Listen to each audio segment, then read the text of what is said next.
Yeah, we'll watch this one. I don't know anything about the 1,000-Pound Sisters because I think it's just a really sad thing. But I am very curious to see about this scam. Oh, I actually know all about the Poppy Playtime thing. Those devs do seem really fucking scummy. Yesterday, Tammy went into the hospital. She has pneumonia and she can't breathe. I set up a GoFundMe account. If y'all can donate a penny, nickel, dime, I would be so happy. No. When Amy and Tammy Slayton first began their YouTube journey back in 2014, they were seen by their audience as two wholesome sisters who were bravely putting themselves out into the world despite their unconventional appearances. However, only a few short years later, that very same audience had grown to hate and despise them. The Slayton sisters would turn their entire audience against them through controversy after controversy, peaking with one of the most ambitious scandals in YouTube history, a GoFundMe for Tammy Slayton's funeral, who had an That is bold. However, that is very bold. Known more about these two sisters prior to the beginning of their channel, each of these controversies could have been easily predicted. For example, back in 2010, Amy would be arrested after shoplifting an $8 book from Walmart, showing that even prior to beginning YouTube, the sisters were prone to both cutting corners and cheating the system. Most of this information would only become public at a later date. So when they first began their channel, they were liked, bond, positive attitude, and ability to laugh at their own shortcomings. We need to lose weight to become skinny. We don't care if you don't like us, we're fat and we love it. They weren't exactly the sharpest tools in the I've show. never heard them People speak. They sound like the Canker sisters. I won't say, hey, I'm fat. But don't you call me fat. Why would I want you to call me fat if we're trying to be in a relationship? Come on now, use your brains. After posting a video titled Chubby Bunny Challenge, which would go on to gain a view count in the millions. However, when examining the video's thumbnail and dislike ratio, it was pretty obvious that it had gone viral as a result of people watching to laugh at their physical appearances. Yeah, see, that's the thing I think is really sad about the whole situation, and especially the TLC show. It's literally just so people can point and laugh at them. Like, and that enables them to keep killing themselves. I don't know, I just find that whole thing to be sad. That's why I don't ever really watch it or try and learn about it. I just think the whole situation's really morbid. It was a similar story with videos like Bake With Me and Trying New Makeup. The thumbnails were sufficiently horrid and laughable to make the videos go viral. However, despite the hate, the hundreds of thousands of views across the videos still brought in others who appreciated the relaxed nature of the channel, growing their fan base further. Moki's about to win a tournament. Is he doing well in Salt Mine? I was watching a little bit earlier. I would let her put makeup on me any day. All the beauty gurus be like, you gotta do it exactly like this, Kay. And this girl is like, it's your makeup, you choose how to do it. And she did pretty good. I'm gonna sub. However, while a growing fan base would generally be seen as a positive for most YouTube channels, for the Slayton sisters it would end up becoming a negative, as it'd be at around the same time that they begin to reach out to their audience for help in relation to their lack of financial security. For example, after achieving 1,000 subscribers on their channel, the Slayton sisters would set up their first GoFundMe, requesting that their audience help them buy an Apple MacBook with the goal of increasing the quality of their videos. Now, most of their audience felt as though there was nothing wrong with this proposal. The audience sends a bit of money through, the sisters get a new laptop, and in return the audience gets a higher average video quality. That's that shit you see sometimes, like, if everyone that follows me gives me $1, just $1, we'll be good. YouTubers in comments such as, delete this, you are going to lose all your subscribers. You're a pathetic lowlife that needs to get off your ass and get a damn job like the rest of us instead of mooching off of us. You are disgusting. The whole MacBook thing was not my idea. It was a friend of mine's idea. I didn't even edit the video or anything. Damn it! Is down. However, while Amy did receive a bit of hate, the operation will prove to be successful after raising over $833, showing the Slayton sisters that it was not only possible. What? How expensive is a MacBook Pro? They were asking for $10K? Bro, what does that shit go for? What? That shit better come with like actual hologram technology. The other problem the Slayton sisters encountered after growing an audience was that they could now be held accountable for the stories that they shared throughout their videos. For example, Amy would upload a video talking about a situation in which she had adopted a German Shepherd rescue dog before leaving it in a camper van on a hot summer's day. Now, Amy would state that the air conditioning was on whilst the dog was inside and that the camper van was, quote, freezing. The camper has AC in it, and we only put him in there for like 30 minutes. And who are y'all to judge me? However, when Amy would then reveal that the dog had gone crazy inside and smashed the air conditioning unit just to get out. Her audience assumed that maybe the AC wasn't on and that the dog was going it probably crazy wasn't because on. it had been overheating inside. This theory would be supported further after Jesus Amy revealed that the Christ. dog had bitten her quite severely after escaping from the camper van, leading her audience to believe that the dog was all riled up after overheating. Yeah, he has a week to go. However, with the bite mark being so severe and Amy taking the dog to the pound, whilst using the wording that the dog was no longer with her, the audience assumed that Amy had taken the dog to the pound to have it put down, resulting in the popular opinion Well, that Amy was fuck a her. terrible abuser.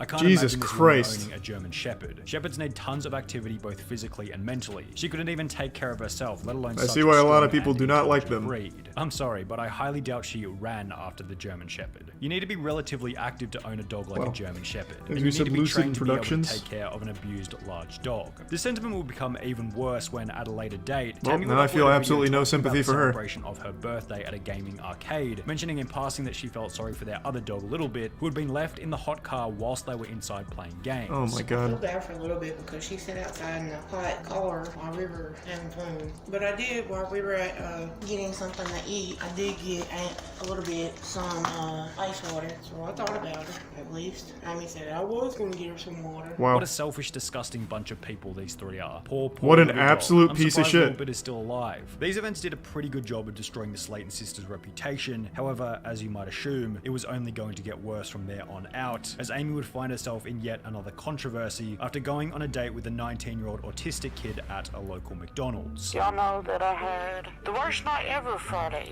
and it was a horrible night. It started off good. We met each other. Well, it wasn't the first time we met. Don't think that. Then I finally got up and started loving on him. I was trying to give him a hickey because he was a virgin and he never had a hickey before. So I was giving him a hickey and he was like, quit biting me. And I'm like, I'm not biting you. Oh, this man." is worse than Amy Schumer talking about her vagina. Oh my god. Oh. Oh wow. Hold on. I need a break. I'm gonna splash like holy water in my fucking face or something. Just give me a second. I'll be right back. Jesus Christ. I'm back. Come here. Hey kiddo. You good girl. I know. This is a bad lady. She's a bad lady. So I bit him. After biting her date and assumably scaring him off during the intimate moment, he would take to Facebook, posting a status written in an ancient hillbilly dialect, which will receive a response from Amy about the size of his penis. Wait, I want to read this. Damn, sounds like it wasn't like trying to give him a hickey. She was trying to like Dracula this man. Good lord. He did not take kindly to that whatsoever. Following this, Amy would go on to upload her video discussing the night, where she would completely Tier dox 1 the guy in the comment Metatron. section with his Facebook page and telephone number, after which he would be harassed by Amy's YouTube audience. In somewhat of a hilarious act of karma, Amy would then go on to get into another relationship, which would ultimately end in separation after Amy's YouTube audience decided to get involved. I hope y'all guys are happy. David just broke up with me. Nice. Because everybody was harassing. Now y'all see why I don't tell people who I'm dating. Because y'all bully and harassing. And then he does. And while this would mark the end of Amy and Tammy's reputational-based scandals, it would ironically mark the beginning of Holy what would be shit. many financial controversies, Oh my God. beginning when their audience discovered that the sisters had been receiving government assistance in a video titled Amy's Toxoplasmosis. Amy would explain that as a result of being legally blind, she had been receiving social security payments. I'm not on disability for my weight. I'm on disability He's a good because sub-dealer. of my eyesight. It would then be revealed later that Tammy was also receiving disability psych. payments for her morbid obesity, which would result in backlash from her audience, stating that they were rorting the system by receiving money from both the government and their job as YouTubers. Follows. If you purchase Tammy's merch, you'll be added to a private group chat with Tammy. To purchase, head over to nice. the donate section and donate the appropriate amount, $35 for t-shirts, $50 for hoodies, then head to the contact section and email us with the email you used to make the purchase. The reason that the What? Slayton sisters requested for purchasers to donate the appropriate amount became pretty obvious. They're definitely scamming the tax system and sliding money to Tammy so she can sell disability from what it seems. Wait, I support what? a good side hustle. What? Bro, that's kind of big brain for Tammy. That's very interesting. That is not her idea. Someone must have actually like told her about that shit. That's kind of smart because it doesn't count as income at that point. It'd just be like a donation. What the hell kind of sketchy ass website is this? I just donate my money and hope to God I get something in return? No tracking or proof of purchase? Refunds? No thank you. This feels like a way to scam the IRS somehow. I didn't sell anything. Yeah, exactly. It got worse when fans would come to realize that the sisters hadn't been paying the artists who had completed the designs for the merch. A representative for Tammy would take to Instagram stating, all people who make artwork don't ask to get paid, but to simply get a follow or notice by Tammy. Most of the artwork on the website exposure dollars blank, our website designer, and at blank again. However, apparently this wasn't the arrangement made with the artists. In an article written about the scam by Showbiz Cheat Sheet, it was mentioned that at least one artist has claimed they requested their art not be used without payment and have since been blocked and have had their artwork misattributed to someone else. This artist would take to Instagram in a post reading, I wasn't being unfair at all, just saying how my artwork is being passed off as someone else's when I spent time doing it and I've now been blocked yet my design is still up on your website. Not really fair at all. All I wanted was credit for it, that's all. As a result of this, that's reasonable. Tammy's TikTok with over 1 million followers on which she had promoted her merch will be permanently banned. However, this still doesn't make it the most notorious controversy in the Slayton sisters' history, bringing us to the infamous funeral scam. This is what we got the cliff notes on earlier. The heavier of the two sisters fell over in the bathroom before waking up the following day without the ability to breathe. I woke up and I couldn't breathe. Like that. Like I really couldn't breathe. And after being rushed to hospital, it will be discovered that Tammy had contracted pneumonia. I went to the hospital in the ambulance.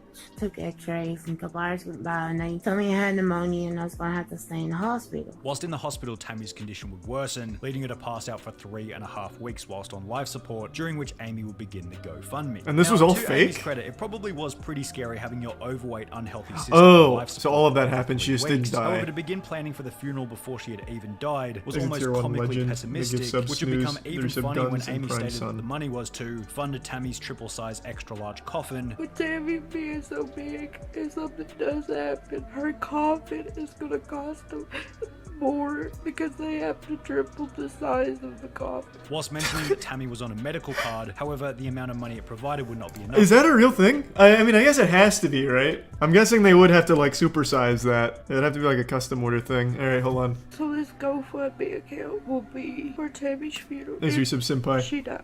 So please find it in your heart to donate. The GoFundMe itself, which would raise a total of $818. Wow, wait, what? They asked less for this super quadruple freight container coffin than they did for the MacBook. They had $10K for a MacBook and $1,500 for a super coffin. Coffins are expensive, man. That shit is like a crazy expense. Like, the person may have died, but they also took their family down with them with how much you have to pay for the fucking coffins and the whole service. $818 read, this fund is for if anything was to happen to her, will go to her funeral. If she makes it through this, the money will stay there or go to her hospital bills that insurance won't pay. I won't ask, but I don't know what else to do. Please help us, even if it's cents. Thank you and may God bless you. Now, if Amy had approached the situation from the angle of we're just doing this to cover the hospital bills and left it at that, there probably wouldn't have even been any backlash. However, since she had put so much weight on the possibility of death and people had donated assuming that she was going to die, when she would return to the videos a few weeks later laughing, joking, and eating junk food as if nothing had ever happened, obviously the audience and those who had donated weren't all that happy, judging from the 85% dislike ratio on the original There's a Prime YSP and they give some It also didn't help kneecaps. that in a different video, Amy would reiterate that the money wasn't going to be spent on anything besides the funeral. We won't be spending it on anything but the funeral. I just wanted to clarify that. Or I'm going to take it up to the funeral home where it can build interest. Or probably will take it to the funeral home and let it build interest. So if something does happen. Alright, someone more knowledgeable than me. Can you do that? You can just put money into a funeral home like a bank and it'll gain interest? What? I'm investing in the funeral stock. So that's not a real thing. I can't believe it. You telling me I can't invest in funeral homes? So when it was confirmed that there was no funeral, a new question had been created. Where had the money gone? Amy would state that she had transferred the money to her mother to pay for Tammy's medical bills. The money that y'all donated for Tammy when she was in the hospital, I gave it to my mother, who paid bills with Tammy's bills. Regardless if that's what she used the money for or not, that's what I did with it. I gave it to my mother, who paid bills. However, when her audience would ask her to prove it, she'd state that it was her mother's responsibility to provide the receipts. My mom is trying to find the receipts, but if she can't find them, that's on mom, not me. Then in another video stating that the receipts had been thrown out completely. I know I've been wrong. I should not throw receipts away. But in my head, I wasn't thinking, well, these receipts might come to bite me in the ass. You know, I wasn't thinking that. It was a simple mistake. However, if the GoFundMe had been done online, then surely she was using internet banking. Why couldn't she provide a screenshot of the bank transfer to her mother? Medical bill receipts. Yeah, these two are like just actual pieces of shit. Away. It was suspicious that she was unable to provide any evidence for the money going towards the hospital stay, especially when her audience would notice that she also happened to buy a new laptop and a new camper right after the GoFundMe had concluded. At a later date, Tammy would go on to state that Amy's GoFundMe made her angry, as she felt as though she didn't need help. The most interesting part about the whole ordeal is that while most disgraced YouTubers simply fade into obscurity as the years go by, the Slayton sisters have managed to remain relevant after rolling their public image into a TLC show titled 1,000 Pound Sisters, on which Amy has since lost over 100 pounds, has gotten married, had a baby, and is looking healthy compared to her early days on YouTube. Unfortunately, the same can't be said for Tammy, whose continual weight gain underpins much of the show's entertainment factor. The show just had its third season with well over 1 million viewers per episode.